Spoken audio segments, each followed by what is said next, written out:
Muy buenas, bienvenidos de nuevo a este su programa en Aquí Radio y Ahora Televisión, este programa de entrevistas. Nos encontramos una vez más en el campus universitario del Centro Universitario CEDEU, aquí en Madrid, en la calle José Picón. Hoy tenemos con nosotros a un invitado especial, una persona que a lo largo de su carrera profesional ha recibido formación tanto militar como civil y que ha estado durante más de 20 años en el Centro Nacional de Inteligencia. Voy a presentar ya sin más a nuestro invitado de hoy, Jorge Gómez. Jorge, muchísimas gracias por estar aquí con nosotros. Encantado de estar con vosotros y espero poder aportar algo interesante. Seguro que sí. Ahora que vamos a describir un poquito tu trayectoria, estoy seguro que todas las personas tanto el público aquí presente como las personas que nos están viendo en televisión, además ahora mismo estamos en directo, también aprovecho para dar la bienvenida a todos los telespectadores del Muro de la Verdad. Que la última entrevista que hemos hecho hemos tenido muchísima repercusión. Muchísimas gracias y esperamos que todos se den de alta en nuestro canal. Eres CEO de HSI Consulting, una empresa de inteligencia experta en inteligencia competitiva, pero de ti lo que más destaca es tu profesión, la real. Eres alférez de navío del Cuerpo General de la Armada. Ha sido miembro del Servicio de Inteligencia, del CSI y luego del Centro Nacional de Inteligencia, del CNI, desde el año 92, creo que fue hasta el 2018, ¿vale? Y contigo vamos a hablar hoy de la actualidad a nivel mundial, de la geopolítica, de todo esto que está pasando, sobre todo la guerra de Ucrania, de la irrupción de China en el espacio internacional, de Marruecos también, si te parece, vamos a hablar algo, sobre todo después de las inquietantes noticias que hoy se han publicado, de las que luego hablaremos. Y luego, si te parece, también haremos un poquito sobre lo que es la inteligencia y la Agenda 2030, esta tan manida conversación que ahora la gente se asusta un poquito de hablar de ella. Jorge, ese niño gallego como tú, que de joven mirabas el mar, de tu padre era marinero, y que tenías esa ilusión de pertenecer a la Armada, pasado el tiempo, ¿alguna vez pensabas que tu especialidad verdadera iba a ser la de submarinos? Pues no, yo creo que no lo pensaba nadie. Yo soy hijo de marinero, nieto de marinero y bisnieto de marinero.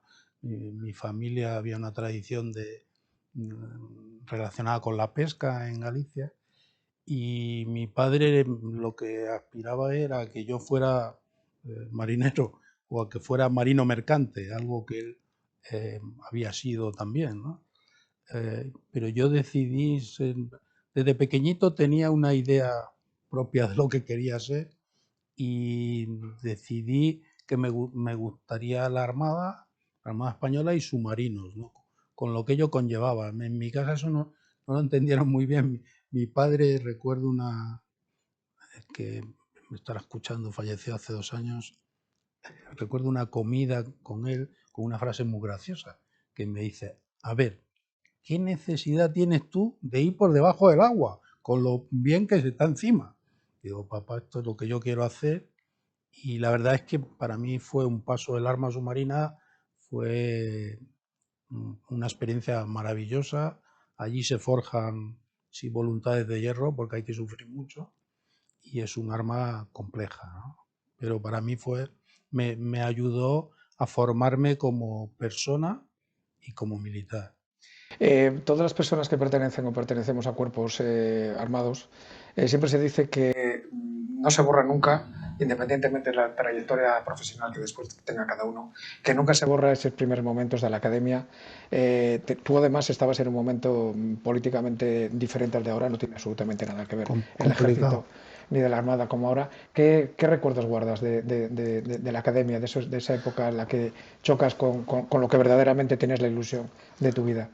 Bueno, yo creo que como en todas las profesiones, te encuentras con que tú eliges la profesión porque tienes una idea más o menos prefijada de lo que es ser militar y cuando llegas a la academia escuchas muchos gritos, corres mucho, tienes que estudiar mucho y al final te das de bruces con una realidad como la de cualquier profesión. Desde el que quiere ser abogado, pues se licencia en Derecho y cuando llega a ejercer la profesión, pues se da cuenta que es bastante más duro que lo que se había planteado. Pero la academia te forja, yo creo que allí adquirí los valores que ya no abandonaré nunca, hasta que me muera, como son la lealtad, el compañerismo. Hay una frase muy bonita que a mí me gusta repetir, que es: unas navidades se viralizó con un soldado que llevaba a cuestas a otro herido y el lema es: salimos juntos, volvemos juntos. Eso es, yo creo que muy representativo de lo que es aquello, de lo que es la academia, ¿no? Te forjan en tus valores y de allí sales a ya desarrollar tu labor profesional, pues unos en barcos, otros en submarinos. De allí nos fuimos todos, cada uno por su lado, a las distintas unidades de todo el país, ¿no? Pero yo resaltaría el espíritu de sacrificio. Allí aprendes a que hay que sacrificarse, y la lealtad y el compañerismo. Ingresas en el Cuerpo General de la Armada, te haces oficial y después aparece el Yo tema. ingresé en las escuelas oficiales y fui oficial después, es decir. Entonces, quiero resaltarlo porque hay gente que se arrepiente de proceder desde abajo. Yo no me arrepiento de eso. Al contrario, me alegro. Yo vengo de lo más abajo que hay en mi profesión y te puedo decir que estoy súper orgulloso, no de haber llegado donde he llegado, sino de haber pasado por donde he pasado. Claro. Pero dicho lo cual, vamos a ver. Una pregunta referente a este tema. Aparece el tema de la inteligencia. ¿Cómo surge? Quiero decir, ¿era algo que tú lo tenías también en la cabeza? ¿Te lo habías propuesto? ¿O surge, como mucha gente, que hay un día alguien que te lo propone y cuando te das cuenta estás metido en esa vorágine? Bueno, en mi caso es curioso porque, bueno, yo creo que sí, a veces hay distintas formas de llegar al servicio de inteligencia, ¿no? Pero yo creo que hay veces que más o menos estás dirigido y tú no te das cuenta, ¿no? En mi caso yo lo descubrí 36 años después, porque 36 años después hicimos una comida. Yo fui dotación de quilla del submarino Galerna. No sé si sabéis lo que es la dotación de quilla. Cuando se construye un barco, la primera pieza que se pone es la quilla y se nombra una dotación que va a estar en la construcción del barco. Yo estuve en la construcción del submarino Galerna y después estuve en el submarino Galerna. Y allí había un cabo y 36 años después hicimos una comida para recordar aquella fecha. Y con 2 copas, el cabo me dijo: yo formo parte de que tú hayas estado en el servicio de inteligencia, porque me preguntaron a mí. Digo, ¿qué me estás contando? No me lo hubiera imaginado, ¿no? Entonces, bueno, sí es un camino un poco dirigido, pero yo no lo hubiera pensado nunca. Está relacionado también en mi caso con estudiar ruso en el ejército y, bueno, al final todo se va uniendo un poco para que un día te planteen los hombres de negro que si quieres ir con ellos, ¿no? Y bueno, ya empieza el proceso de selección, después el de formación y Ya hasta el 2018, ¿no? Pues hasta el 2018. En ese mundo yo tengo que decir que, como dices tú, uno no sabe nunca, y a vosotros que sois jóvenes, que estáis viéndonos, uno no sabe nunca dónde va a parar. Entonces uno elige una profesión y yo elegí ser marino, pero de repente un día ya estaba en el servicio de inteligencia y estábamos trabajando en Albacete. Y yo mismo me preguntaba, ¿qué hace un marino en Albacete? Si yo no, yo estudié para navegar y tal. Bueno, la vida te lleva por otros derroteros que al final acabas, pues, desarrollando otra profesión. Pero de mi paso por el CSIC, CNI, pues lo mismo que submarinos, ¿no? Me ayudó a formarme como persona, como profesional. Participé en cosas muy importantes que no se pueden contar, que es una de las grandezas del servicio, que hace muchas cosas que no puedes contar. Pero que eso ya lo acepta uno cuando entra ahí. Voy a intentar a ver si te puedo sacar algo de lo que has hecho. Vamos a ver, a lo largo de la entrevista, sin comprometerte porque estás en situación todavía de reserva, que eso es importante matizarlo.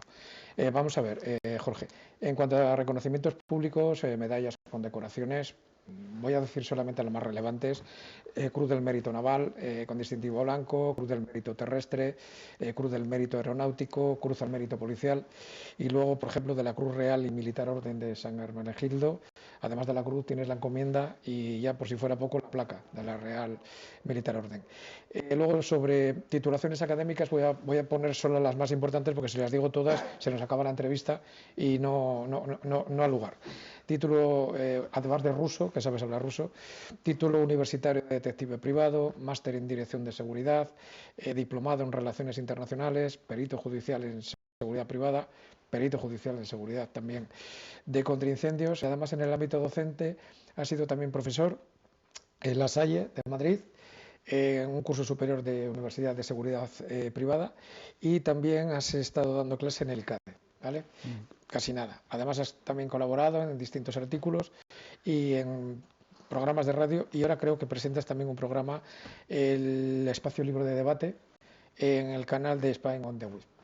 Casi nada. Bueno, pero vamos, si te parece, a eso que tú decías que no podíamos hablar. Voy a ver si podemos sonsacarte algún tipo de información que nos aclare cosas que ahora mismo están en boca de todo el mundo, el ciudadano medio, y que por falta de información no tenemos. Y una de ellas, vamos a empezar por la más mollar, la de, por desgracia, la guerra de Ucrania, ¿vale? Con la cual tú me consta que estás muy sensibilizado por razones que hay gente que no lo sabe, pero los que lo sabemos lo entendemos. Mira, el otro día, viendo un programa de televisión, que había una tertulia que estaban hablando sobre el tema de Ucrania, había un contertulio que con unas imágenes que salían dijo, es que desconozco ese dato.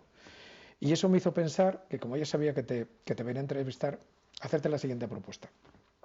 Me di cuenta que hay mucha gente que no sabe qué es lo que está pasando en Ucrania, ni por qué está pasando lo que está pasando en la guerra de Ucrania, que en una parte del mundo se llama guerra y en otra parte se llama conflicto, lo cual da a entender de que algo raro está pasando. Entonces, la propuesta que me dio por pensar, a ver qué te parece, es la siguiente. Imagínate que una persona la cogen y la llevan al Amazonas a hacer un programa de estos tipo Supervivientes o Gran Hermano, en el cual va a estar 1 año y 4 meses sin poder tener conocimiento en absoluto de todo lo que pase en el resto del mundo, un programa pero con gente normal, o sea, con gente normal y de Gran Hermano. Y viene, le cogen el helicóptero, vienen aquí, lo ponen aquí delante con el público que nos está viendo hoy y dice, hay guerra en Ucrania. Y tú le tienes que explicar, es que lleva 1 año y 4 meses, sin tener ningún tipo de información, cómo se ha podido iniciar ese conflicto en el centro de Europa prácticamente en pleno siglo XXI. Bueno, yo quisiera primero para entender los conflictos casi siempre hay que retrotraerse a la historia, porque es la que va a justificar por qué ocurren las cosas. El sentimiento o la rivalidad con Ucrania de Rusia es una cuestión histórica, no es una cuestión de ahora.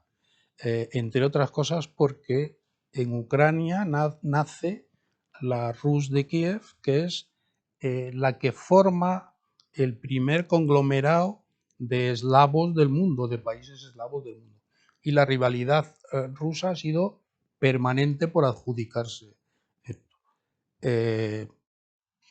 Hechos históricos de ataques a Ucrania, pues el zar Alejandro II prohibió escribir en ucraniano, los bolcheviques anularon la Rada, que es el parlamento ucraniano, Stalin asoló Ucrania, la convirtió en el granero de Rusia y de ahí robaban, se llevaban el grano a Rusia y resultado de ese proceso de colectivización agrícola y del robo del grano, pues el resultado de entre 2,5 y 3 millones de muertos de hambre.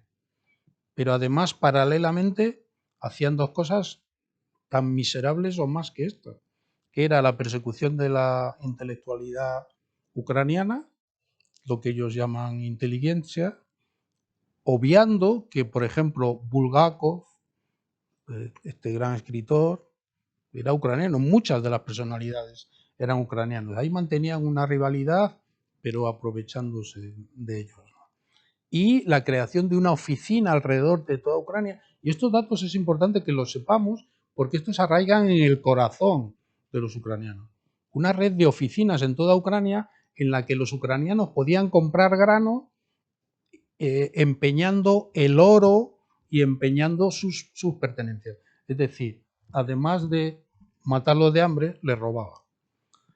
Bueno, en la Segunda Guerra Mundial, Ucrania es asolada, atacada por los nazis, prácticamente aniquilan a toda la población judía ucraniana y, por supuesto, como ocurrió en toda Europa, hubo gente que colaboró con los nazis y gente que estaba en contra de ellos. ¿Pero por qué hay gente que colabora con los nazis? Porque estás en una guerra, ocupan tu país y te estás jugando vivir o morir. Pero en la campaña de propaganda, que todos habéis percibido de uno y otro bando, Rusia utiliza la palabra desnazificar Ucrania. La utiliza Rusia, que de 1939 a 1941 firmó un acuerdo, el acuerdo Ribbentrop-Molotov, de no agresión con la Alemania nazi y de división de Polonia para las dos partes. O sea, los que colaboraban con los nazis acusan ahora o utilizan siempre el tilde de los ucranianos nazis, ¿no? Pero bueno, esto forma parte de la propaganda. Se produce el memorándum de Budapest. Esto es importante. Ucrania era la tercera potencia nuclear del mundo. Se produce el memorándum de Budapest en el que Rusia, Estados Unidos, el Reino Unido y Ucrania, los voy a repetir para que no se os olvide, Rusia, Estados Unidos, Reino Unido y Ucrania, ¿quiénes son los que están en el conflicto ahora? Pues estos cuatro firman el memorándum de Budapest por el que Ucrania cede todo su potencial nuclear a Rusia y a cambio obtiene el compromiso de Rusia, no de los otros, de Rusia, de que no será agredida y no serán violadas sus fronteras y se respetarán sus decisiones políticas. Pues en el 2013, cuando el pueblo decidió que querían adherirse a la Unión Europea, el gobierno de Yanukovych, bueno, con nocturnidad y alevosía, porque lo hace el día antes de que caduque un compromiso que tenían, el acuerdo de colaboración y libre comercio con la Unión Europea, pues no lo firma y se producen las revueltas que todos habréis leído, que es el Euromaidán, que son unas revueltas que se producen en Ucrania protestando por aquello que había incumplido el gobierno y que decía que iba a ejecutar. Se producen estas revueltas y, bueno, en febrero el 20 de febrero de 2014, el gobierno de Yanukovych, el Ministerio de Interior, ordena disparar contra la multitud y mueren entre 60 y 100 personas. Al día siguiente, Yanukovych huye de Ucrania. ¿A dónde? No se fue a Florida, se fue a Rusia. ¿A dónde iba ahí? Y se produce la caída del gobierno y fijaros qué curioso. Respuesta inmediata de Rusia, invade Crimea, pero la invade con una especie de ejecución de zona gris, de ejecución híbrida, ¿no? Mando soldados sin bandera y respondo que estos no son míos. Después ya cuando están dentro y han conquistado Crimea, entonces sí son mis soldados y realizo un referéndum. Pero ya cuando lo tengo conquistado, ¿no? Y ese referéndum, pues en ese referéndum obtienen un 97% de los votos a favor. Esto es increíble. Ya no es cuestión de si uno tiene la razón o no. ¿Vosotros recordáis o podéis decirme qué referéndum se ha celebrado en el mundo en el que obtengas el 97% de votos a favor? Corea del Norte. Esto, claro, en Corea del Norte, en Venezuela, bueno, en Venezuela no son capaces. O lo que hace Rusia, ¿no? Bueno, pues todo esto va derivando y esto es marzo. En abril se inicia la guerra del Donbass. ¿Quién arma a los rebeldes prorrusos? Por Rusia. ¿Os imagináis que aquí, pues esto, si digo esto me fusilo, pero os imagináis que aquí, cuando tuvimos el problema del 1 de octubre y todo esto en Cataluña, vinieran los franceses y armaran a los catalanes? Pues eso es una injerencia clara en la política interna de un país. Bueno, pues no pasó nada. Y en el 2022 deciden y atacan a Ucrania, a pesar de que todos los expertos internacionales decían que eso no iba a ocurrir y tal. Parece que no se han leído la invasión rusa. En el 2008 habían invadido Georgia. O sea, Rusia siempre pone la bota primero y después negocia. Vale, explicado todo esto, yo os voy a decir algo que no dice nadie. ¿Por qué Ucrania? Pues porque es un objetivo de oportunidad. Es decir, si nosotros vemos el mapa, ¿qué últimos territorios hacen frontera con Rusia? El más importante, Ucrania. Rusia, desde la caída del muro de Berlín y la desmembración de la Unión Soviética, cayó internacionalmente en la irrelevancia. No era nadie. ¿Qué ha hecho Putin? Pues reconstruir una nueva Rusia. Y cuando ha sentido que tenía la fuerza suficiente, yo creo que Crimea era una prueba de cómo iba a reaccionar Occidente. ¿Qué hizo Occidente? Pues sí, muchas declaraciones, nada. Pues ya estamos en Crimea y Crimea es nuestra. Fue una prueba en el 2022 que ataca el país que hace frontera, que para ellos es muy importante, y al final es un objetivo de oportunidad en el que Putin lo que hace es pegar un puñetazo encima de la mesa y decir, se acabó. Ha nacido el nuevo zar de todas las Rusias y yo voy a ser el que va a llevar a Rusia a la posición en la que estaba antes. Básicamente por esto se inicia una guerra. ¿Qué culpa tiene? Yo lo defiendo en donde me entrevisten. Los ucranianos lo que querían era tener un futuro como nosotros. O sea, ni Polonia, ni los países bálticos, ni ninguno de los países que se ha adherido a la OTAN lo ha hecho por la fuerza. ¿Por qué huyen de Rusia? Es decir, al final hay una diferencia que yo creo que está clara. La gente no huye a Cuba, huye de Cuba. La gente no huye a Venezuela, huye de Venezuela. Y la gente no huye a Rusia, huye de Rusia. Entonces, ¿por qué todos los que eran sus socios deciden que no quieren ser ya sus socios? Pues porque en este lado habrán visto que la vida de sus hijos, de sus nietos, va a ser mejor. Y lo decidieron libremente. ¿Qué hace Rusia? Pues atacar un país. Bueno, sí, Naciones Unidas lo ha censurado, pero siguen masacrándose. No quede esto con que yo soy partidario de la guerra. Yo creo que la guerra debería de terminar cuando terminemos esta entrevista, porque ahí se muere gente, se mueren personas todos los días. Y en las redes sociales nos hemos acostumbrado a algo que a mí me parece que no debería de ocurrir, que es se retransmiten vídeos de cómo se matan soldados, de cómo se hacen ataques todos los días, deshumanizando la muerte. Que lo que están muriendo ahí, sean rusos o ucranianos, son personas, son seres humanos. Y lo estamos tomando ya como si fuera un videojuego. Ah, mira qué bonito, un dron tira una granada y mata a 5 rusos. Pues no tiene nada de bonito, aunque sean rusos o aunque sean ucranianos. Estamos deshumanizando la información. Y esto no puede ser, ¿no?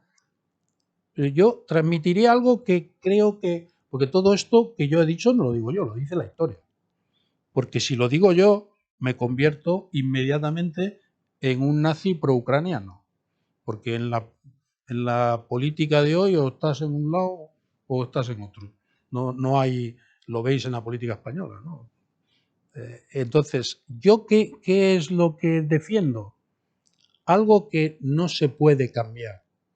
Y es que hay un agresor y un agredido. Y eso no se puede cambiar. Lo hemos vivido y lo estamos viviendo en nuestro país. Es decir, no pueden darnos lecciones los que antes mataban a las personas. Pues está ocurriendo. Los que antes mataban ahora nos dan lecciones de democracia. Oiga, no, a mí no me dé usted lecciones. Porque ustedes han matado a 1000 personas. Y yo entiendo que la sociedad tenga que asumir esos costes.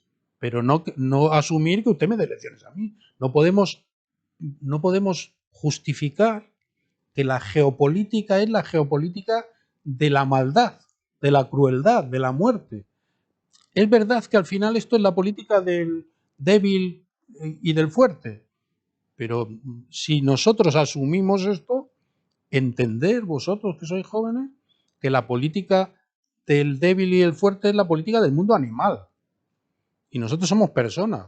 Si no somos capaces de pelear contra esto y somos capaces de justificar que un país invada a otro, porque yo no lo llamo ni guerra ni conflicto, es una invasión, que un país invada a otro y mate a cientos de miles de personas, pues estamos en una sociedad o en una humanidad compleja, ¿no?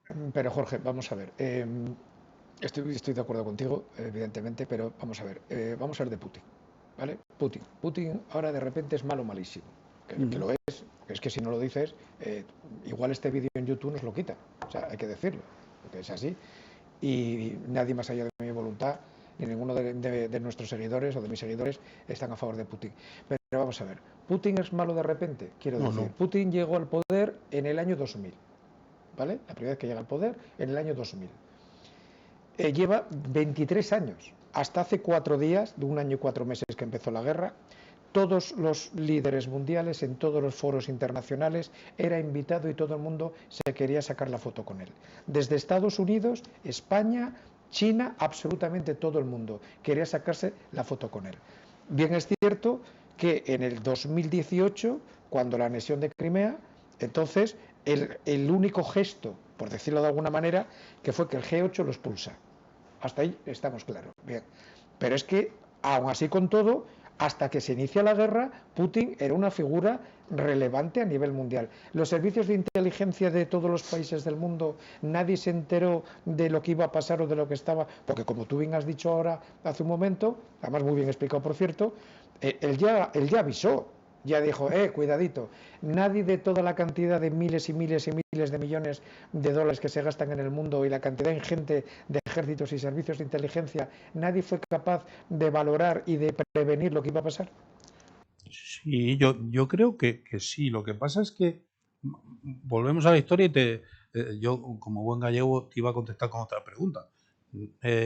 Nadie vio en el mundo que Hitler era malo y se le dejó operar hasta que generó una guerra mundial. Pero todos veíamos o todos veían qué tipo de líder era Hitler, ¿no? Y muchos otros históricamente. En este caso, por supuesto, lo que pasa es que yo creo que al final las personas confunden la actividad, por ejemplo, de un servicio de inteligencia con la influencia que eso pueda tener en la decisión política. Es decir, hay un vídeo que lo habréis visto todos en el que el director del SVR, el SVR significa Sluzhba Внешней Разведки, el Servicio de Inteligencia Exterior de Rusia, un órgano poderoso, y todos hemos visto ese vídeo en el que Putin pregunta al director de ese servicio, le increpa y el hombre acaba balbuceando. Y digo balbuceando porque le faltó acabar llorando. ¿Por qué? Porque él no era partidario de la invasión. Y aconsejar a un líder como Putin, un hombre que solo cree en sus ideas, pues es difícil llevarle la contraria en un país en el que todos vemos por las noticias que es muy fácil caerse de una ventana o resbalar en la calle o intoxicarte. Son algunas cuestiones que suceden con facilidad. Pero por algo también que está relacionado un poco con la esencia de la ejecución del poder en Rusia. Es decir, corrupción, miedo y brutalidad a la hora de ejercer el poder son tres cuestiones que van unidas a la historia de Rusia. Y os explico dos anécdotas con las que veréis esta esencia. Durante la época de la Guerra Fría de la Unión Soviética existió una figura que se llamaba Pavlik Morozov. Pavlik era un niño de 11 años que estaba tan convencido y tan enamorado de que el sistema soviético era el mejor del mundo que denunció a su padre. Y las autoridades lo detuvieron a su padre y parte de la familia mató a Pavlik Morozov. Inmediatamente, no, lo que ocurrió no fue que esto fuera un escándalo ni nada, sino que lo convirtieron en un héroe. Libros, películas, sellos, de todo. En la escuela, mi mujer, que es ucraniana, puede decir, se alababa la figura de Pavlik Morozov, ¿no? Y otra cuestión importante... Eso actualmente se hace en Corea del Norte. Claro. Y otra cuestión importante, en una visita de periodistas extranjeros a Moscú, le preguntaron, yo creo que era, no recuerdo si era Khrushchev o Brezhnev, un periodista le preguntó que cuántos miembros tenía el KGB. Y él les contestó, es que ni lo sé, pero que no se preocupe usted por eso. El KGB no es poderoso por el número de miembros, es poderoso por el número de colaboradores. Consideramos que tenemos uno en cada familia. Esto era el poder de la Unión Soviética, el poder del miedo, ¿no? Entonces, claro, rebelarte contra ese poder y decir, no, yo te informo de lo que hay, y creo que la ejecución de la guerra es, en la ejecución está claramente visible que no manejaban información al menos muy real, o sea, ni valoraron la resistencia que iba a ofrecer el pueblo ucraniano, ni han valorado el apoyo extranjero a Ucrania, ni han valorado la capacidad de su propio ejército, y bueno, a la vista han hecho cosas que son ridículas, ¿no? Entonces han tenido, yo no sé si leéis mucho de la guerra, pero ¿quién es la persona que ejerce de portavoz de las operaciones militares? Un señor que se llama Prigozhin, el dueño de Wagner. Wagner es una compañía de mercenarios. Luego te voy a preguntar por ello. Luego te voy a preguntar por ello. Pero mira, ahora que sacas el tema de lo que es la influencia internacional, hay una cosa que me ha sorprendido mucho, no sé qué opinas tú, y es que esta misma semana Henry Kissinger, diplomático estadounidense, que estuvo con Nixon ya entonces y que ha sido secretario de Estado en varias ocasiones en distintas administraciones estadounidenses, el otro día le hicieron una entrevista en la revista alemana Bild y dijo que había que empezar a plantearse de qué era lo que estaba pasando en Ucrania y de que si esa guerra había que empezar a compartir, dijo textualmente, compartir la culpa. Y él insinuó, y luego a la pregunta de la periodista, le preguntó, ¿pero toda la culpa la tiene Putin? Y dijo, no, toda la culpa no la tiene Putin. ¿Estás de acuerdo con esa afirmación? Completamente. Completamente. Yo lo he explicado. Yo creo que estamos en una situación en la que tenemos que valorar algunas cuestiones importantes, pero con sencillez, ¿no? Porque creo que así se entiende mejor. Actualmente estamos en una escalada de tensión fruto de la rivalidad entre China y Estados Unidos. ¿Realmente Rusia es un actor prioritario? No, es un actor secundario. Lo mismo que lo es Europa, y además estas dos potencias están interesadas en que debilitar no solo debilitar a sus contrincantes, y uno es Europa. De esto Europa parece que no nos damos cuenta. O sea, el Parlamento Europeo nos dedicamos a filosofar todo el rato, pero no resolvemos nada. ¿Y hay intereses de Estados Unidos? Por supuesto. Entonces, ¿Estados Unidos es bueno? No. ¿Rusia es bueno? No. ¿Y China es bueno? No. Vale. Establecida esta premisa, ¿qué nos queda a nosotros? Decidir. Porque ¿Europa pintamos algo en el mundo? No. Por tanto, si no pintamos algo en el mundo, nos queda elegir aquel que nos va a hacer menos daño. Y de estos tres, ¿quién nos va a hacer menos daño? Pues yo en una entrevista decía, entre Borscht, rollitos de primavera y hamburguesa, ¿qué podemos elegir? ¿Qué se corresponde más con nuestro modelo de vida? El americano. Pero esto yo no lo digo con alegría, lo digo con tristeza, porque yo lo que abogo es por más Europa, porque formemos parte de la geopolítica y podamos decidir cuál es nuestra posición. El problema es que no podemos decidir, nuestra posición está condicionada, porque después de la guerra mundial, la Segunda Guerra Mundial, hemos subcontratado nuestra seguridad a los americanos y a la OTAN. No hemos querido hacernos cargo de ella. No hemos querido invertir. Hemos querido que nos lo resuelvan. Ay, ¿qué pensábamos? ¿Que esto es gratis? Pues no. Entonces, al final, Estados Unidos sale beneficiado de la guerra de Ucrania. Debilita a Europa, sobre todo ha debilitado mucho con la guerra del gas a Alemania, que es el motor económico de la Unión Europea, debilita a Francia, por tanto debilita a la Unión Europea, que es un contrincante, debilita a Rusia, que es socio de China. Por tanto, yo estoy de acuerdo con Henry Kissinger, hay muchos culpables de esto, pero sobre todo Estados Unidos, Rusia y China, que son los tres que están peleando por ser pues la cabeza del mundo, ¿no? Eso que acabas de decir ahora, ten cuidado porque es lo mismo que dijo Trump. Sí, Que tiene razón, que lo que no se puede pensar es que te van a dar la protección gratis y que además yo no solamente no pago, sino que además elijo el menú. Eso lo dijo él no hace mucho. Seguimos, Jorge, si te parece, pues no es santo de mi devoción. No, sí, no, pero que es cierto, es decir, sí, que no. Hizo es un debate que está... muchas de las cosas que hizo, bueno, a mí son lógicas, que es pasarnos la factura, decir, oiga, ¿ustedes quieren tener defensa? Ya, pero es que el 80% lo pago yo. Vayan pagando ustedes un poquito más. En España siempre estamos en esta dinámica de filosofar. Somos españoles. Otra pregunta sobre el tema de Rusia. Rusia va ganando, Ucrania va ganando. Según el medio que veas Todos van ganando. y de dónde viene, todos van ganando. Parece como las elecciones en España el día después, que todos han ganado. Pero vamos a ver, la guerra de Rusia empezó el 24 de febrero del año pasado. Llevamos ya 1 año y 4 meses.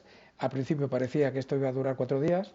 Bien, por una parte, cuando llega resulta que la OTAN y demás empiezan a apoyar a Ucrania, eso iba a ser también con Estados Unidos, iba a acabar. El caso es que llevamos 1 año y 4 meses. ¿Y en qué situación está la guerra ahora mismo? Yo creo que ahora mismo hemos pasado de un invierno en situación de empate, paradas las operaciones de unos y otros, y con batallas como la de Bakhmut, que se han planteado a la opinión pública como una batalla estratégica. Supuestamente ha caído Bakhmut, ¿ha pasado algo? Pues no, estamos en la batalla de las propagandas. Yo creo que se producirá una contraofensiva ucraniana, yo pienso, poderosa. ¿Por qué me lleva a pensar eso? Pues que están haciendo acumulación de medios desde hace mucho tiempo. Es decir, pidieron blindados, se le han dado y en grandes cantidades. Los soldados ucranianos han salido a ser entrenados en países occidentales con tácticas de combate occidentales. Y sí, tenemos en varias partes de España, en el Reino Unido, en Alemania, son muchos. Y eso le ha generado cierta ventaja, ¿no? Y ahora lo único que falta es, si uno quiere hacer una contraofensiva sin aviación, es imposible. Tienen misiles de corto alcance, tienen todo lo necesario para hacer una ofensiva. Solo hace falta la aviación. La aviación es problemática. Vosotros veréis, leeréis en la prensa que cómo le vamos a dar avión y tal. Bueno, pues yo me arriesgo a vaticinar que los van a obtener. Lo que pasa es que nos lo dirán el día antes del principio de la ofensiva. De manera que al día siguiente, en vez de hablar que le hemos dado muchos aviones, hablaremos de la ofensiva, ¿no? Que es más fácil. Creo que se va a producir una ofensiva. Resultado, yo creo que estamos ante dos líderes que no pueden renunciar porque están muertos los dos. Es decir, Putin no va a renunciar a los territorios ocupados y si renuncia probablemente sufrirá alguna revuelta interna y la parte más dura rusa va a aparecer y Zelensky no puede admitir, reconocer que esos territorios van a ser rusos. Con lo cual, la decisión yo no la veo ahora mismo muy factible. Yo creo que el que tiene la solución de esto, los que tienen la solución de esto, y enlazamos con la pregunta que me hacías antes, son China y Estados Unidos. Ahora te voy a preguntar por eso. Vamos también a, mira, otro asunto que ha surgido con esta guerra es la proliferación de los contratistas militares privados. El otro día estuve viendo a Robert Young, que es un ex coronel experto, es canadiense, pero es muy experto en este ámbito, y decía que, afirmó con rotundidad, que existe un frenesí en el mercado de contratistas privados en Ucrania. Claro, uno escucha esto y se le ponen los pelos de punta. ¿Es esto cierto? Sí, y además a mí también se me ponen los pelos de punta. Es decir, la participación de los contratistas privados en las guerras se produce prácticamente a partir de Vietnam. Cuando hablamos de contratistas privados es un nombre eufemístico. Estamos hablando de mercenarios, no de contratistas privados, mercenarios. Y estos mercenarios, evidentemente, ¿para qué los vas a utilizar? ¿Para qué contrata? Porque no solo, en el caso de Prigozhin es Wagner, rusa. Fijaros qué curioso. Las empresas militares privadas están prohibidas en Rusia. Pero Wagner entrena en los campos de entrenamiento del ejército ruso y apoya a las operaciones del ejército ruso, pero están prohibidos, no existe. Es más, no es que estén prohibidos, es que en Rusia no existe Wagner como empresa militar privada. En el caso americano hay una que seguro conoceréis o la habéis escuchado alguna vez, que era Blackwater, y Blackwater se cambió de nombre por diferentes problemas legales, que ahora se llama Academy, y la dirige un señor que se apellida Prince. Curiosidad de las dos agencias privadas. En Wagner, el segundo de Wagner es un ex miembro de los Spetsnaz del GRU, el servicio militar ruso, y en Academy el presidente es un ex Navy SEAL.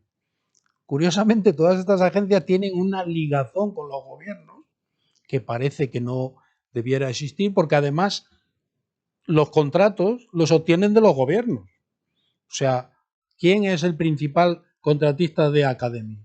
El Departamento de Estado de Estados Unidos. ¿Quién es el principal contratista de Wagner? Que no existe. El Ministerio de Defensa ruso.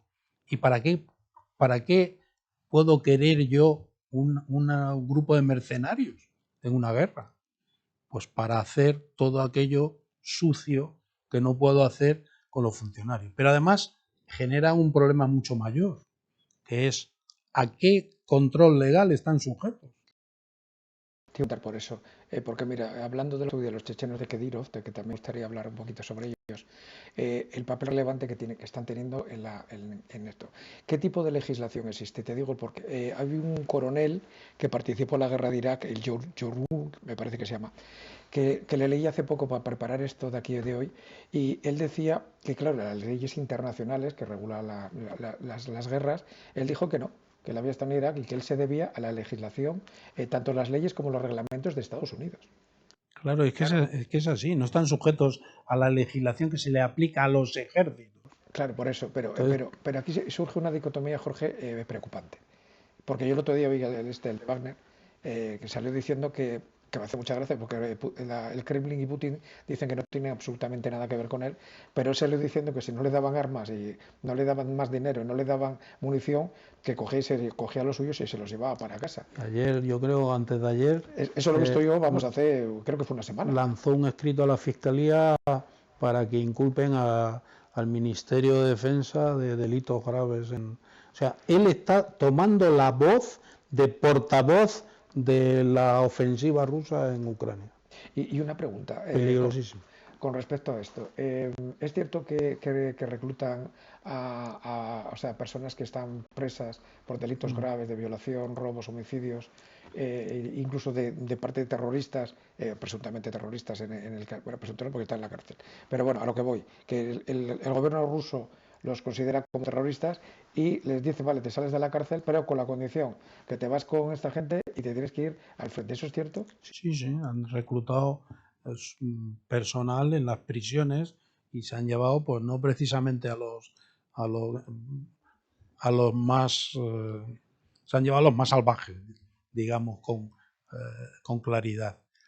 Pero esto también suscita una duda, en mi opinión, tremenda. Y es un país como Rusia, que tiene 1 millón de soldados, 1 millón de miembros de las Fuerzas Armadas, necesita hacer, mm, mm, necesita utilizar a esta gente y que vayan a las cárceles a buscar qué tipo de respeto van a tener esos presidiarios convertidos, esos violadores, esos asesinos en serie convertidos en soldados. ¿Qué pasa? ¿Que ahora de repente les pones el uniforme y van a respetar las normas? Pues claro, después, ¿qué pasa con todas estas compañías privadas? Tanto Academy en la parte americana, hay muchas en varios países, pues que al final siempre están ligadas a unas noticias escandalosas de la Comisión de Crímenes de Guerra. Cosa que, bueno, uno es lógico, ¿no? Me preguntabas antes Kadyrov, no estamos hablando de salvajes. Ahora que estás hablando de estas empresas, de estas compañías militares privadas, hay cinco fundamentales en el mundo. Si entras dentro, por ejemplo, ahora el System Analysis, estuve ayer entrando, resulta que reclutan con una serie de condicionantes, tienen que haber sido miembros de distintos ejércitos, ofrecen nada más y nada menos, lo digo en plan irónico, 2.000 euros al día y bonificaciones, lo cual ya, vamos, es eso de la bonificación, porque claro, oficialmente ningún país... Imagínate Sí, sí, sí, la bonificación de dónde vendrá. prefiero no opinar. Pero claro, vamos a ver, ellos oficialmente, ningún gobierno de Occidente reconoce que ellos participan en el conflicto bélico.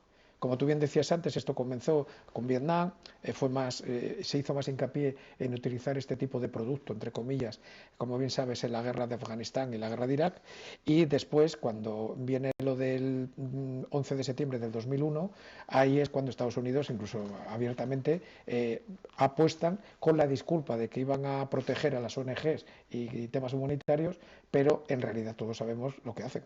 En el caso de Estados Unidos, Javier, Academy ha firmado Cinco las contratos tengo aquí, pero no las vamos a con nombrar. la CIA. Sí, sí, no, pero es que está. Pero yo lo que voy es, ha salido un informe en el cual dice que en el año 2022 estas compañías, las cinco principales compañías, las que has nombrado tú y otras más que tengo aquí, que no vamos a aburrir a la audiencia con esto, se gastaron, o sea, recaudaron o facturaron, vamos a hablar con propiedad, 224.000 millones de dólares en el año pasado.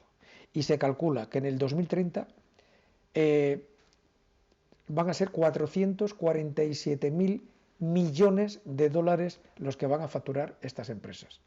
Lo cual pone los pelos de puta, porque vamos, yo creo que hay países juntos en toda África que no creo yo que tengan el presupuesto ese de un país. A mí Dos preguntas y con esto ya acabamos con este punto. Lo primero, eso no cambia la geopolítica a nivel mundial. Porque estas empresas tienen poder para influir a nivel político, no ya a nivel de armamento industrial, en el tema de la economía, sino a nivel político. Eso por un lado. Y lo segundo, cuando nos están diciendo tan abiertamente que en el año 2030 se va a incrementar en casi el doble este tema económico, ¿nos están lanzando algún mensaje, Jorge? Bueno, lo primero, ¿pueden influir en el poder político? Por supuesto. Al final tú le estás dando un poder a una serie de individuos con muy pocos valores, digamos. No es que yo crea en los políticos y en sus valores, pero estos tienen menos todavía. Entonces, al final lo estamos viendo en Wagner. Prigozhin, su dueño, se está revolviendo contra el gobierno ruso, contra el ministro de Defensa ruso. ¿Qué ocurre con estos tipos de empresas?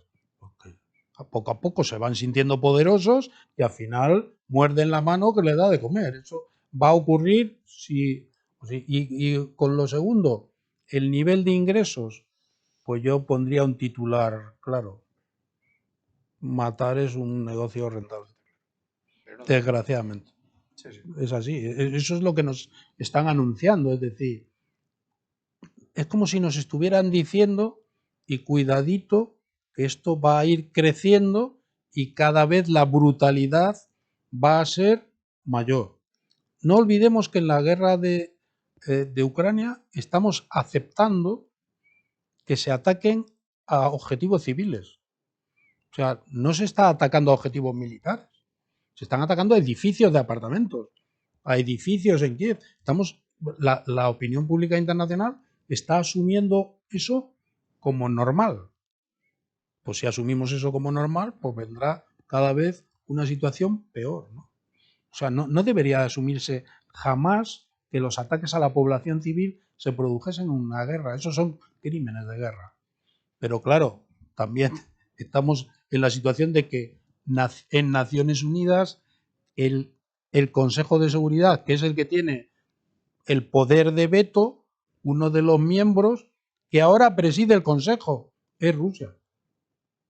Entonces, está actualmente presidiendo el Consejo de Seguridad de Naciones Unidas, cuya misión fundamental para la que se creó fue fomentar la paz, está dirigiéndolo Rusia, que ha invadido Ucrania. Pues no me digáis si esto no es esperpéntico. Esperpéntico y preocupante. Vamos a cambiar de tema, Jorge. Vamos a ir ahora a otro asunto que está en boca de todo el mundo y es la soterrada guerra híbrida que existe entre China y Estados Unidos. Todo esto empieza, viene de atrás, pero todo empieza cuando el día de 17 de enero del 2017 Xi Jinping sube a un atril en la conferencia de Davos y que es el presidente del país más poblado del mundo, pero también es además el secretario general del Partido Comunista con mayor número de afiliados del mundo. Y sube allí y dice, dejando atónitos a todo el mundo, abiertamente que China va a encabezar la globalización en el futuro, que va a tener unas políticas económicas puramente neoliberales prácticamente. Me consta que en ese momento hay un vídeo en el que ves como hay una persona que está allí que como que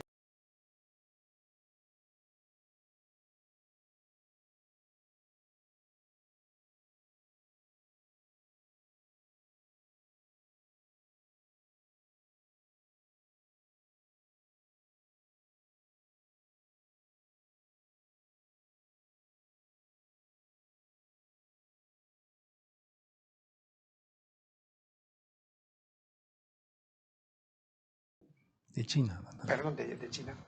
No, en absoluto. Yo creo que esto también nos tenemos que retrotraer algunos años.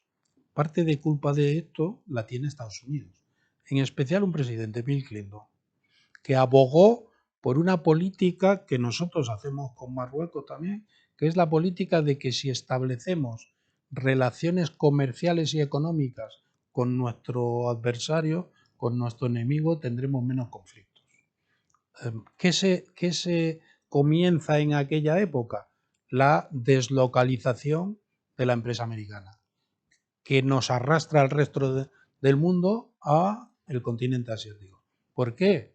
Juegan los chinos, ya desde Deng Xiaoping, juegan con que han visto claramente nuestro egoísmo. Entonces, todas las empresas vamos a China porque cobran unos sueldos míseros y todo nos va a salir mucho más barato. Al final, esto es el todo a 100 de las empresas. Pero pasado el tiempo, ocurre como con los contratistas privados. Ganan poder y se convierten en los manufactureros del mundo. Y tenemos un aviso de que no lo estamos gestionando bien ya duro en la pandemia. No somos capaces de fabricar mascarillas. Nos las tienen que enviar los rusos, los chinos, perdón. Entonces, esto es otro tema en el que no hemos estado atentos o no hemos querido verlo.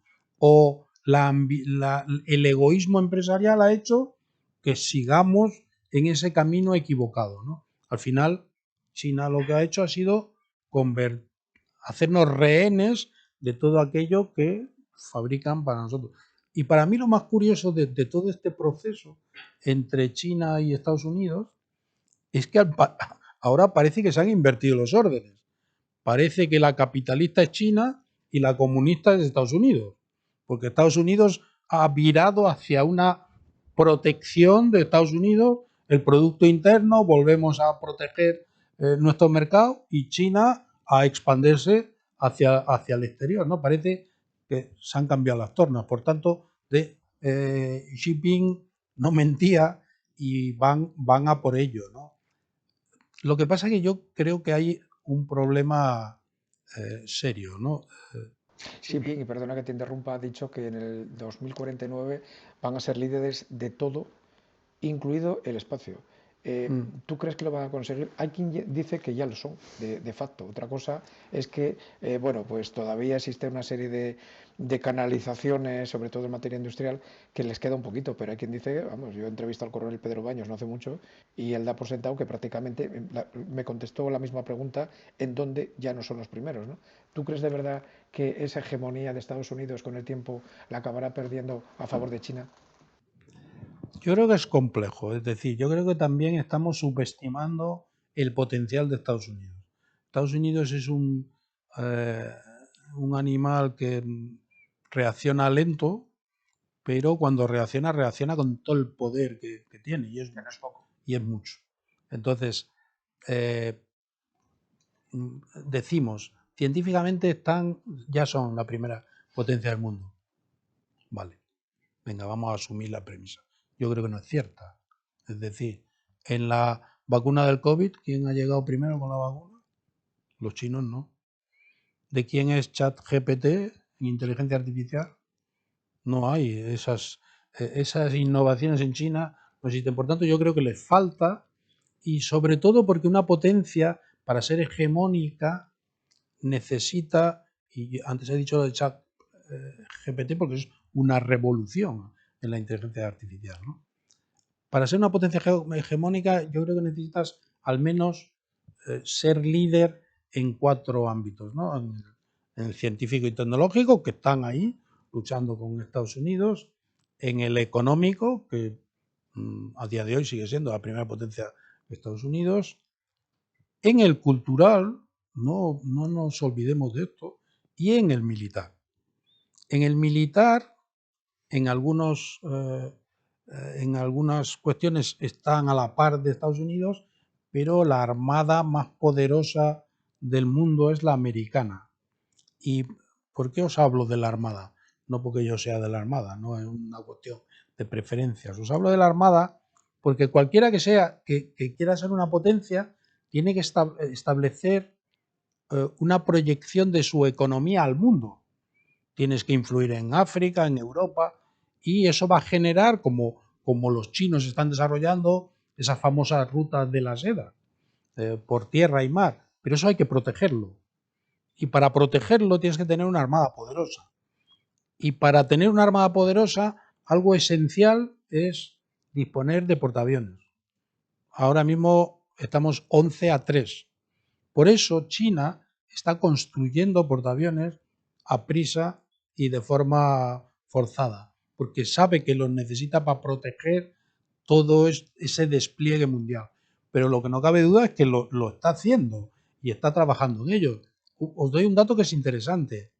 Creo que en el 2020, que China se sitúa como la segunda potencia mundial, en el 2018 la inversión de Estados Unidos en I+D era de 800.000 millones de dólares, creo.